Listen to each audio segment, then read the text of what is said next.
Hello Jerusalem, kag Sukkot everyone. So ngayon ay Sukkot 1 week starting yesterday until October 23. So we are here now at the city center in Yafo, Jerusalem Street. So ayan.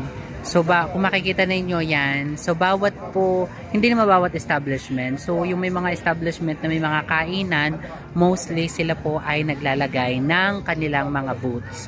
At doon sila kumakain yung mga pamilya, yung mga hindi nakakapag-spend ng sukot or walang suka sa bahay. So doon sila kumakain sa may mga suka booths, 'di ba? Suka is booth, everyone. So, ayan, diba? Ang ganda na ng Jaffa. So, okay, nag-iintay ng bus, everyone. Ay, ng train. So, 4 minutes pa. Kaya ako ay napa-vlog ng konti, everyone. So, maganda ang panahon ngayon ng bonggang-bongga. At ayan nga, meron pang isang at meron ako dito nakitang ayan. Diba? Meron sila dyang pa-music itong diba? So, yan. Tell out what you yelling for. Lay back, it's all within before. And the talking to me, let it be. You will see somebody else when everyone else. O, diba? Bongga. Diba? O, beautiful to me. Tell me! O, diba? Things are complicated. Kasi na, bongga. Diba? May music pa sila. So, maraming gumagala ngayon kag Sukkot.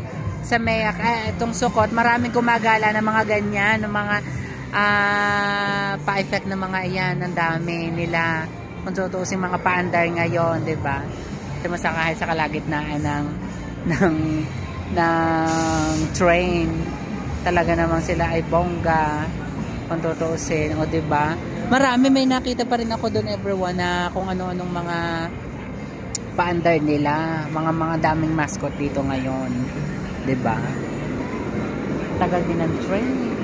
Ako'y namili lang ng kailangan ng alaga ko, tissue. Alam niyo naman ng mga Hudyo, everyone, talaga nagpapanik buying sila sa mga tissue sa halip na pagkain. Tissue talaga. So, pinabili ako ng 2 pack agad na tissue. Kapak-pak-pak, ganun agad. Ganda-ganda ako sa building na to, everyone. So, yan ang Gina, na sikat na sikat. At yan, medyo malapit na, everyone, ang train. So, in just 2 minutes, dadating na, diba? Pero naando na malapit na, everyone. So, mapuputol ko na itong ating vlog ng bonggang-bongga, diba? Diba? So yun, nandun pa ang bus. Medyo malapit na yan kung tutusin. Palapit-lapit na ng konti. So puputulin ko na, everyone. Thank you so much. Kag Sukkot, likod lang ng bonggang-bongga.